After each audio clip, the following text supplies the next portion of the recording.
Hi everybody. In today's video we're going to take a look at Zebulon and Simeon's bedrooms or bed area. As you know, we have an 840 square foot cabin with the downstairs being a 30 by 16 area and the upstairs is a 12 by 30 area. No dividing walls. At this point in time, that's just the way it rolls. We've got an open living area. But also, the other thing in this video that I thought we would touch on is the fact that our children are unplugged.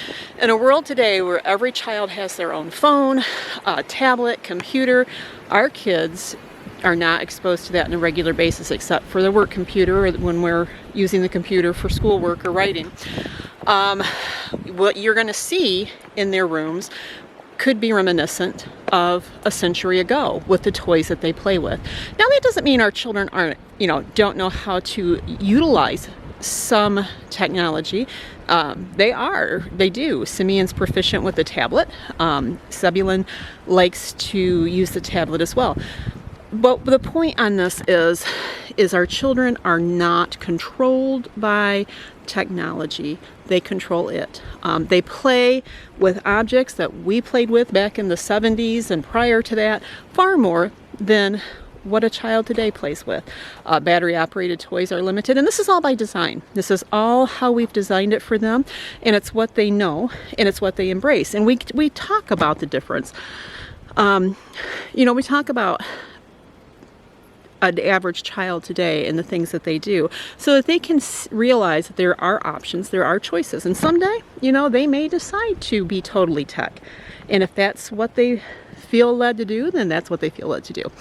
But as I was filming this video, because this video is done in two parts, this part right here where I'm just talking with you, the other part is where I show their room. Because I hadn't really thought when I was doing the video originally, I was just showing you the challenges of living in a small space. There is going to be some redundancy in this video. From what I'm saying now to what I said when I was filming the area. So if you can just overlook that would be great. It's going to be easier than me cleaning it up, and also if I clean it up, I lose a lot of the footage that I'm going to be showing you. All right, well, let's go take a look. So when you live in a small home, we live in an 840 square foot home, you have to be really creative with space. We're still finishing our cabin. As you can see, the ceiling behind us up here in our upstairs is not finished yet. We have no divider walls, and that was planned with intention because we wanted an open area at this stage in the game. We don't have any dividing walls downstairs. Now our family is what we'll use the term unplugged. Our family is unplugged. So what does a room look like, or what does an area of a child's look like for a young child who is not into technology intentionally, and when space is limited? This is what we've come up with. Again, when we moved up here 4 years ago, Zebulon was only 6, had just turned 6, and Simeon wasn't yet 3. So, a lot of things change in that amount of time. We've had to be more creative and make sure that even though our living arrangement hasn't changed, it has changed to accommodate their needs. All right, so you can see that we've turned their beds at the day bed so that we get more floor space for them. And each of the boys has their own shelf. Ron made these shelves out of some really affordable lumber. I mean, it was like it would have been sinful, I think, not to have bought this lumber because we knew we'd need it.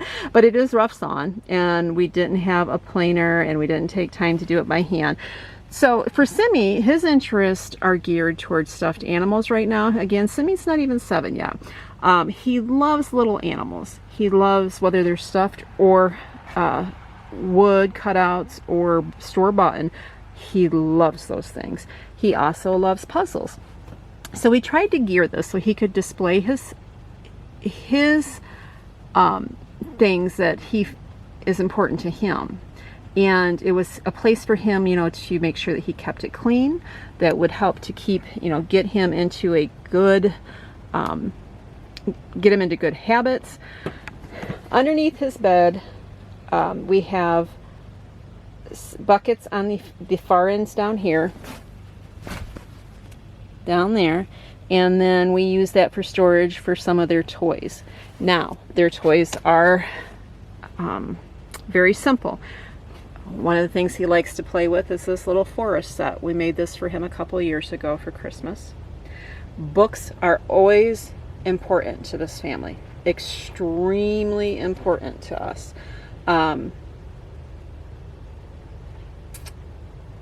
So they have some of their favorite books.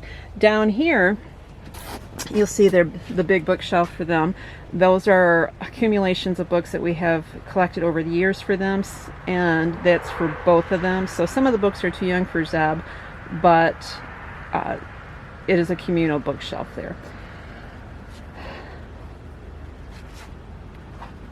So they've got a little space, you know, he's got a little space for his hat that he wears. And again, his biggest thing that he likes to play with is stuffed animals. He does like to do puzzles. He's got several puzzles, though we don't have them here. They're in a different area. The toys that we pick for the children, or that the children, we encourage them, is to be non-electronical. Not that they don't use the computers, not that Simeon knows how to work the tablet better than his father, but that's not where we like to focus their attentions to. Each of the boys have a typewriter. This is Simeon's desk. He got this area because Zebulon has not only a side shelf, he also has a headboard that's a shelf. So this gave Simeon a little more room. And this is Zebulon's desk. Actually, this is Josiah's desk, which doesn't have, he's not using it yet. So he let Zebulon use it, and when Saya takes it, we'll have to get him a new one, or make him a new one. Alright, so let's go over some of the toys. Well, let's do Zeb's first. Now Zeb is very much into knights, as you can see. This is a part of a set that we made him a couple years ago for Christmas. He is very much into Legos, and he likes the pirates. He likes anything of a different time era. He likes the cowboy Legos, all those type of things. He also is a huge World War I and Civil War fanatic. And it's the history about those things that he really loves. He has his great-great-great-grandfather wrote a journal that was published called With Sherman to the Sea, Theodore Upson. It's actually a well-known journal. So he's really got into the Civil War through that, and through World War I, just because of the specific time era I think he really likes. For his Legos, he made the background back there, but he likes to paint his army guys. Each boy has a little candlelight, so they have a little nightlight at night. Most of his toys are handmade, or if they're not and they're store-bought, they represent, he loves to dress up and play. He's really big into that, but I'll get to that in just a second here. So he's got toys like this we made for him for a birthday, and it's a marble game. He's got his own, RJ made him a handmade Yahtzee type game. Ball and cap, of course, he's kind of big for that, but he still likes to mess around with it.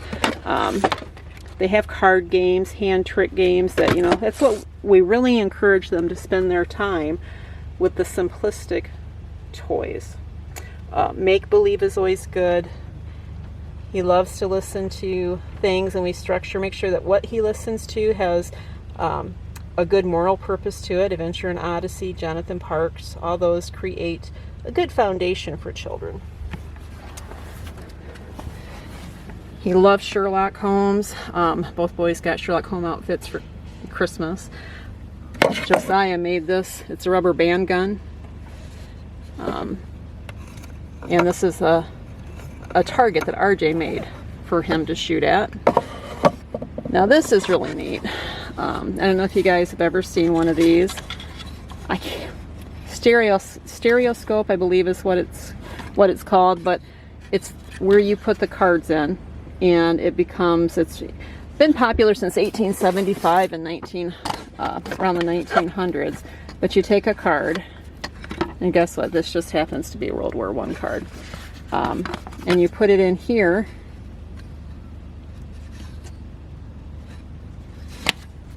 And then you look through that, and of course you won't be able to see, but it gives it a three-dimensional type effect.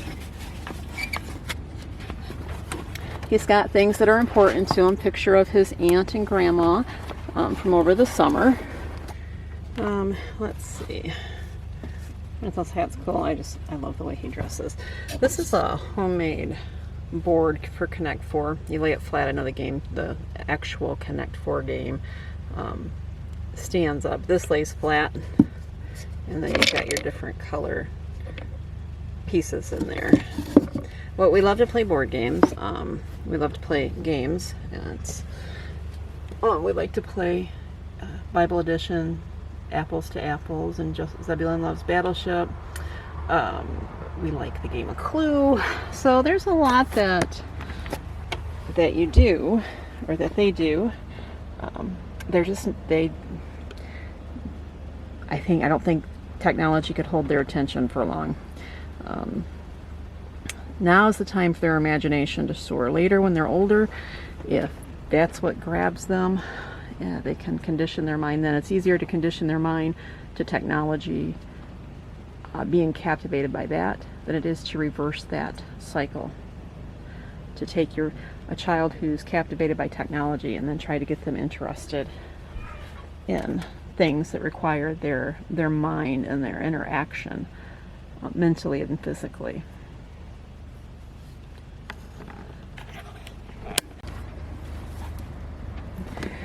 Well, he's got his favorite books here that he likes to read. Over here is a dresser. They each have drawers and stuff. And in this corner, we're going to be finishing this wall this summer, and Ron's going to put a little closet here. We just haven't gotten to it. He's really into, Zebulon's really into chess. Simeon likes to play chess too. There again, these are just what we encourage. We don't encourage, they don't have the like the Nintendo type games. I don't even know if those are still even popular. RJ had one when he was little. Nintendo, whatever those are. We encourage the books and the mind games. Right now they've been outside, except long enough when we've called them to come in. Today was church day, so they had to come in for service and to eat. They've been outside almost nonstop for the past 3 days, and that's a lot how it works for them. So the other thing that you're going to find in our home, in our small home for our Unplugged kids, Simeon loves Tinker toys. Then this whole box here is Legos. Alright, so this is where we keep their pretend outfits, just in a tote, and they're responsible for taking care of it. But they've got all types of things. They've got their Sherlock Holmes coats, and then they have their Civil War uniforms, both sides of course, and then Zebulon has the World War I uniform. They've got Daniel Boone and cowboy stuff, knights. Simeon loves the Gruffalo, and his aunt got him this Gruffalo outfit. He's almost too big for it. It's a sad day, but this is his Gruffalo collection. If you have kids and you haven't read the Gruffalo books, you should. They are amazing books. In fact, Julie Donaldson is the author, and she does it all in rhyme. And she's got several books out, but it's really a neat series. So let's see. Then another box that they have for toys is the paraphernalia that goes with those outfits. Of course, knights have to have swords, and they even have, this is about the most modern they get. They got Star Wars lightsabers. They thought those were pretty cool for Christmas. Their grandma and aunt sent those to them. But they have to have cowboy belts and stuff. So of course, as they get older, they need more privacy. Now, someday, the good Lord willing, we will add on to this place, and they'll have their own rooms. But in the meantime, should that not happen, and with the state of the world, it may not happen quite as quickly as we had planned on originally, but we've got it set up so we can put a curtain across here, or even owl him off so he has more privacy. Simmy's still just fine with us being nearby. So he does not have any desire to have his own quote room, but Zebulon's 10. So he just likes having his own place, his own space, and we try to respect that during the day. We rotate, we all get our different prayer time and quiet time, and then if we just need to have some creativity time, we try to make sure that we accommodate everybody's different needs. It's really important in living in such a way that everybody feels that they've had adequate space. Be sure to comment below and let us know what you think about raising your children this way. Are you for it or against it?